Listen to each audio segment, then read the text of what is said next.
Assalamu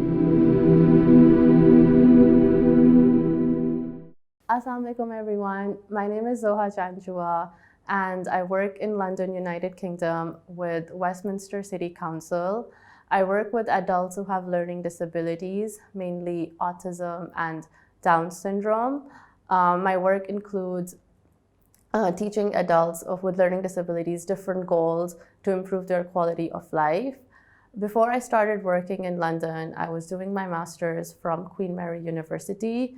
I did my MSc in Psychological Therapies, and during my master's, I did my dissertation on South Asian women in intimate partner violence, and today I will be talking about that. So basically, during my dissertation, I conducted a systematic review, which basically means that I looked over at past literature from 2000 to 2019.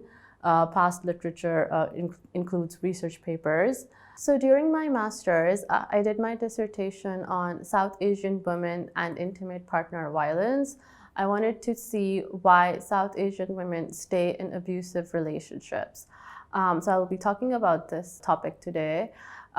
Firstly, I would like to start with the term intimate partner violence. So intimate partner violence is any behavior from your partner or ex-partner that results in physical or psychological harm. Physical harms include hitting and slapping, and psychological harms could be covert acts of abuse such as manipulation, coercion, degradation, and gaslighting. So intimate partner violence is a form of trauma. Trauma is any unpleasant event that a person experiences that results in changes in the brain. So in the brain, we have a lot of structures, but the two structures that are affected by trauma are amygdala and prefrontal cortex. So amygdala is a part of the brain which is responsible for emotions, and prefrontal cortex is part of the brain that is responsible for rationality and decision making. And when a person experiences trauma, their amygdala becomes over heightened and their prefrontal cortex, the activity in the prefrontal cortex decreases, which means that the person who's experienced trauma, they're always hypervigilant, and their body is releasing more cortisol, which is a stress hormone, than compared to the average person. And some people who experience trauma, and when they are not able to escape the traumatic situation, it can result in PTSD, which is post-traumatic stress disorder, and it is characterized by re-experiencing the trauma, either through memories, intrusive memories, nightmares, or avoiding certain places and people that remind one of the trauma. So intimate partner violence is a form of that. So mainly, when I was doing my research on this, I found that one of the reasons why victims stay in abusive relationships is because over time they've become trauma bonded to their partner. So trauma bonding is defined as developing a dysfunctional attachment to your abuser, where despite the abuse, the victim feels the need to remain loyal and faithful to the person, and they are unable to withdraw from that person. A reason behind why this happens is explained in childhood through a term called betrayal trauma theory. So according to the betrayal trauma theory, when we have parents who are abusive, we as children, we are completely dependent on our parents for survival. So even when our parents are abusive, it is still in the interest of the child's survival to remain dependent on them. And therefore, the child undergoes a form of psychogenic amnesia, which basically means that the child forgets that the abuse is happening, and there's some kind of disassociation that happens in the brain where the child's brain does not register the abuse, because registering the abuse would be a threat to long-term survival, because that same child is dependent on the parents for long-term survival. And if the child acknowledges that the parents are abusive, that could hinder the child's survival. So in terms of survival theory, in that circumstances, forgetting the abuse is beneficial for the child. So the child forgets the abuse. And the main reason behind that is survival. And this is also seen in adult relationships where when one partner believes that they cannot survive without the other partner, even though they might be abusive, that need to survive helps them be attached to the person, despite them being abusive. This is one of the main reasons why people stay in abusive relationships, like trauma bonding. But I wanted to check why South Asian women stay in these relationships and if these reasons are applicable to South Asian women as well.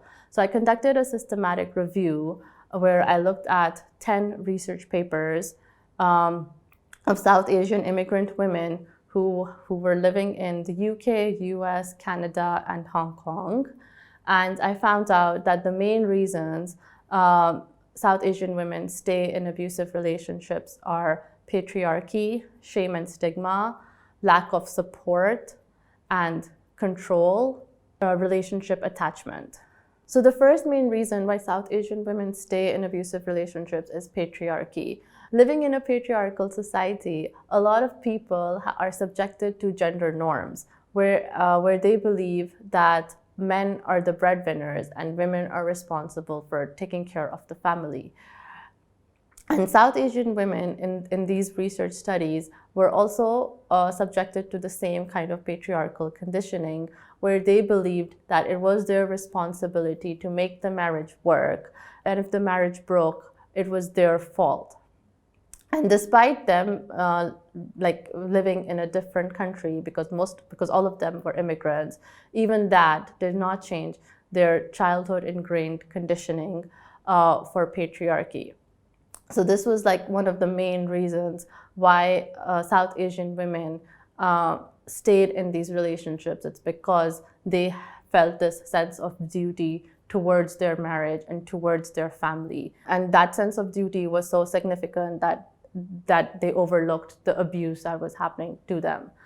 And the second reason is shame and stigma, which is related to the first reason, because the shame and stigma, the people who experienced this shame and stigma, like they had that sense of responsibility. So what I mean by that is that women who have this greater sense of responsibility towards their family and towards their marriage, they feel ashamed of when the marriage breaks. And they think that when the marriage breaks, like their reputation in the society will decrease and the people will talk about them.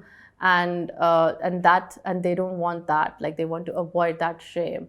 And also divorce is considered a stigmatized concept in South Asian communities.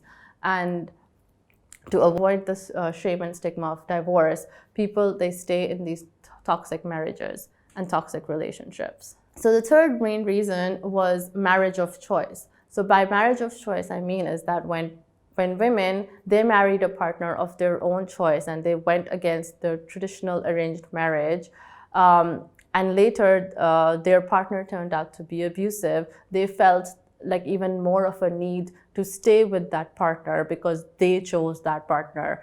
And they wanted to prove to their parents that they were wrong and their choice was right. So despite them choosing their partner and their partner turned abusive, they still stayed with their partner out of stubbornness or out of trying to prove to their parents that they are wrong and we are right. So marriage of choice was another main reason why South Asian women stayed in abusive relationships. The second last reason was lack of support. So most of these women were immigrants and they were in a different country. They didn't have that kind of social support that they would have back home. They didn't know a lot of people, they didn't know the law, there was a language barrier, and the only person they knew was their husband who was abusing them. So because of this lack of social support, women didn't know who to reach out to and what kind of help to seek from the people of that country. The second type of lack of support was in terms of parents, which was mainly seen in South Asian Muslim women who were dating. So South Asian Muslim women who were dating and their partner turned out to be abusive, they were ashamed to seek support from their parents, because in their minds they thought that they're doing something that is already considered wrong in terms of their parents and in the community in general. So if they tell their parents that they're dating someone who is abusive, like, they're gonna be blamed for it. And to avoid the blame and the shame, these women did not reach out for that parental support, because they thought that they would not be offered that kind of support. And one last reason that came up in my systematic review was relationship attachment, which was mainly seen in South Asian Muslim women. So again, South Asian Muslim women who were in a relationship with an abusive partner, because they had invested so much of their time and emotions into that relationship, they thought that they have to be with that person and they have to marry that person, because they were with that person with the intention of marrying. And even though that partner turned out to be abusive, like, that need to be with that person because of the investment that had already happened was so strong that one reason of abuse was not enough for them to detach and withdraw from that relationship. So these were like the main reasons why South Asian women stay in abusive relationships, and all of these reasons have implications for policy and for therapy.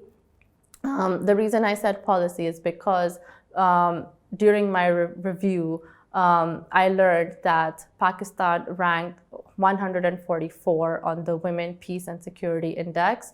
So the Women, Peace and Security Index basically assesses a woman's autonomy in the country. So, like, how much financial freedom is a woman given, how much education is a woman given, how much security is a woman given in that particular country. So during my review, I found out that countries who ranked low on the Women, Peace and Security Index had higher rates of intimate partner violence. So one way we could reduce intimate partner violence is by giving women the financial security, the freedom and the rights as we give men, so that they're on an equal status quo with men. Another implication this has is for therapy, because when we meet people as a therapist, if you meet someone from different cultural backgrounds, it's important to understand what are the cultural barriers towards a set of population that are encouraging them to stay with that abusive relationship. So an important implication for therapy would be to have a culturally sensitive therapy that incorporates all these cultural barriers that a woman faces that deter her from leaving that relationship. So that's another important implication of the review. To reduce intimate partner violence in a society, it is important for the law to give women the financial security, freedom, rights as men, so that they can avoid toxic relationships.